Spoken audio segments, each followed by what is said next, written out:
Hi everyone, I'm Zuzka, the Crafty Penguin, and this is going to be a really quick update before the kiddo wakes up.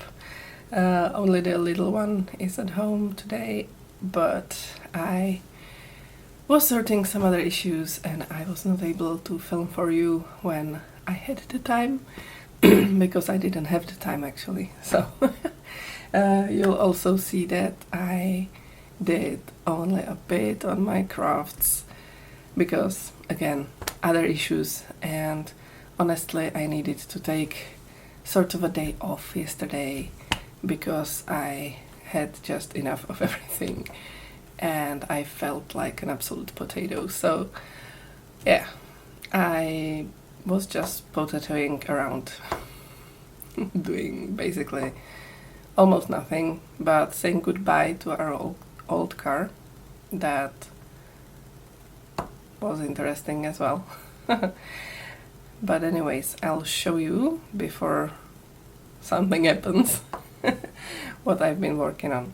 So I'm slowly working on the skirt, which I'll try not to unravel. Let's put a stitch marker onto that. So as you may remember from this rainbow cake and another one of the same rainbow colors, I'm making a maxi skirt, and this is how far I've got.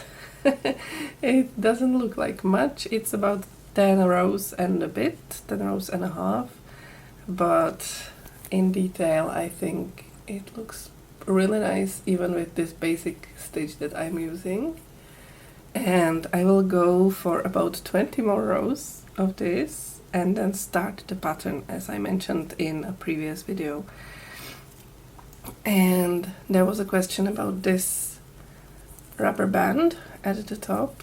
It's called Pletena guma in Czech, and it's stretchy but quite tight or quite strong, and it's basically rows of thread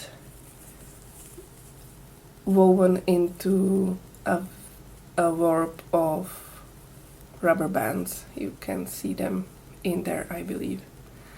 So there are two kinds of this. One is used for the child's skirts and tutus, you know, the tulle ones, and is also used as a headband actually. But that one is not as strong as this one, so for big skirts and adult skirts you need something stronger. So I was recommended this kind of rubber band.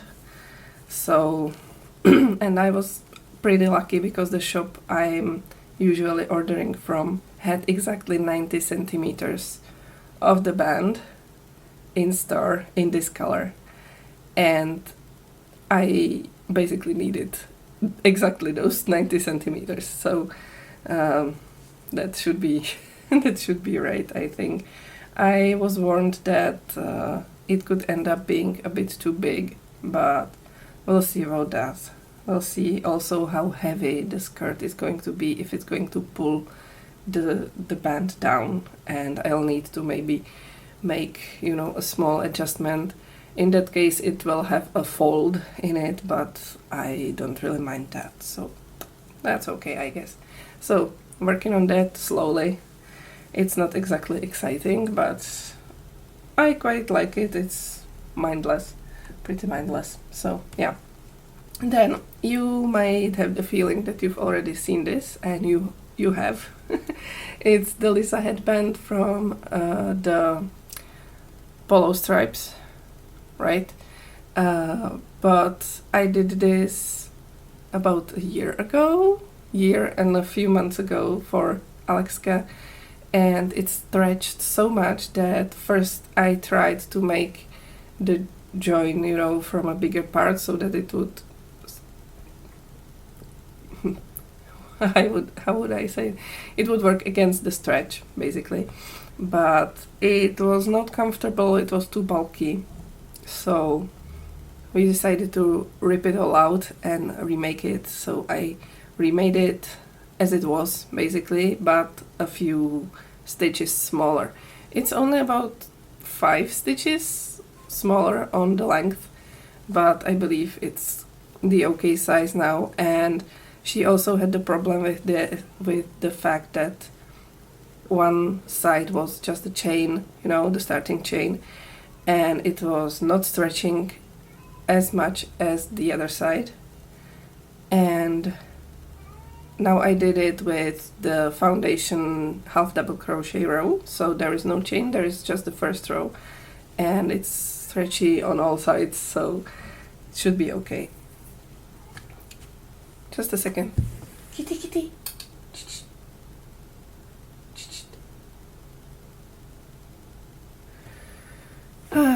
Poor kitty was outside our flat, not outside, but outside our flat, on the stairs and in the hallway of our house this whole night, right? She doesn't like to be picked up. She got closed off outside because she likes to go explore when the house is calm at night. So Tsaba let her out and then probably didn't check that she's back when he closed the door. So he found her this morning in the hallway. Yeah, she has opinions about that now. Anyways, the next thing that I have done were these arm warmers for Tess, and they were a challenge, let's say, because, well, first of all, I had the measurements for that, but I didn't have Tess here to try it on her, so I was trying it on myself. We have similar wrists, but she has skinnier arms, so I was hoping I'm making it alright. And when I had one done, this one, she visited and tried it on, and we found out that this upper part is a bit too big, but she said to leave it as is and make it smaller on the other one because her left arm is skinnier, basically.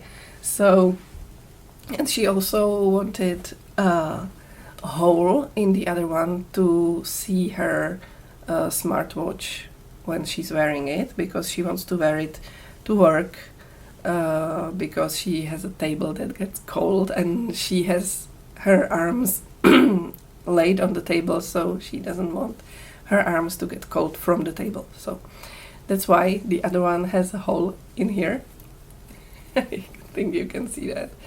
So that's for the watch, and I made the upper part 2 ribs smaller, and that's basically what saved me, because all the time, again, I was weighing my yarn. It was the latte stripes. I did show you the ball of yarn.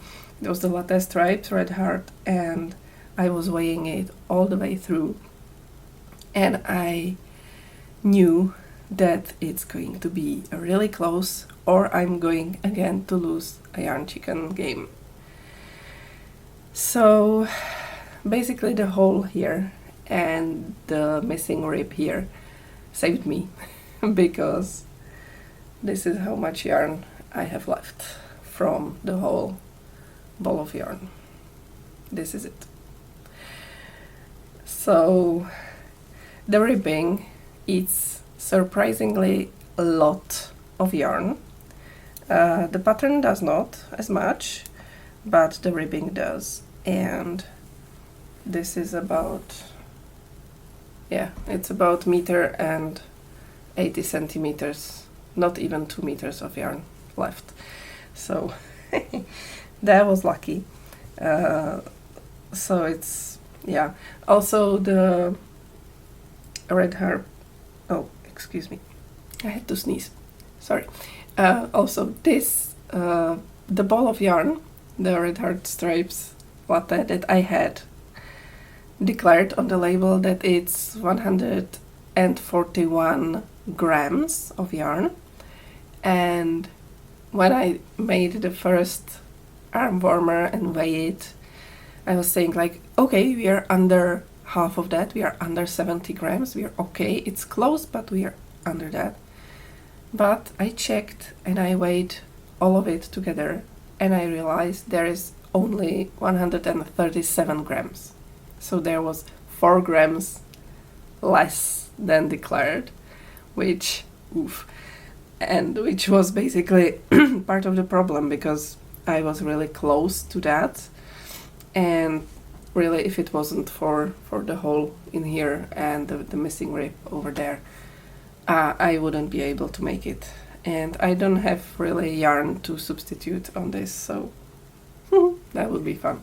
But I considered, because the ribbing on the first one was too big, I considered taking out 2 ribs again from this one and using that if it wasn't enough, the remainder.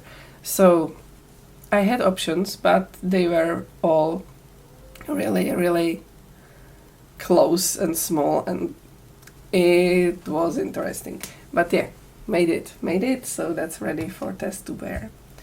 And then the only thing I have on my table are 2 bags of beads, because as I mentioned in my last video, and I will link that at the end of the video and in the description, I will be making necklace in the end for Foxy to wear with her beautiful dress. And we found some inspiration on Pinterest and we rummaged through my beads. She came to visit and do exactly that. And we chose some, and they're all in a plastic bag again, so I'm sorry for the glare and the poor visibility, but we have some choice of beads. Let's see where the light is most favorable. This way you can see some of the gold ones, that's good. And there are also the turquoise green ones. There is a lot of options in there. And we will make some, I will make some necklace with some floral motifs. So we have some inspiration and some tutorials for that found. And I have about half a year. Yeah, it's in October. I have about 7 months to do that, but I'll probably make it sooner because now I remember all the things that we discussed over it. And I have some notes on that, so I'll do that pretty soon, I guess. And in the other bag, it's something that I should be making really soon as well, because I was supposed to make it last year and I didn't. And that's a beaded case for watch movement. If you don't know what watch movement is, it's the insides of the watch. See, really pretty. And this belongs to Cleo, and she wants a beaded case for it, and I was thinking of something more complex than the usual casing for the coins that I do, something more decorated. So I have a whole bag of purplish and green beads for that. Again, there is many options and it's not entirely visible, I know, but I will show you when I'm making it or when excuse me, or when it's done. So I'll be working on it soon as well, because actually I went through the inspiration pictures I have saved on Pinterest and I miss working with beads so much. I just need to, you know, alter my fiber arts and the beadwork and maybe some other stuff, because I also took out some of my stickers for my journal recently and I just miss all of that. I miss color in my notebook, in my diary, or how do you call that? And I just need to do something else. So I hope this is not a wave change. This is not going away from crochet, because I have so many crochet projects to make yet. But there might be some other crafts in the next videos, we'll see. Anyways, I guess that's it for this update.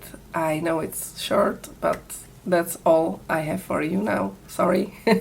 I think it's quite a lot already, but you know, it's not as long and chatty video as sometimes it is. But thank you so much for watching. Thank you for all of your comments. Thanks to all my subscribers. There is 368 of you, I believe, now, which is nice. But most of you who are watching are not subscribed. Why? Do that, subscribe and like the video and comment and tell me something interesting about your day. Tell me how your pet is doing. Tell me how the weather is where you are. Or tell me anything about your day. So, thank you again so much for watching. Have a great time. Enjoy crafting, enjoy creating, and enjoy the colors. Goodbye.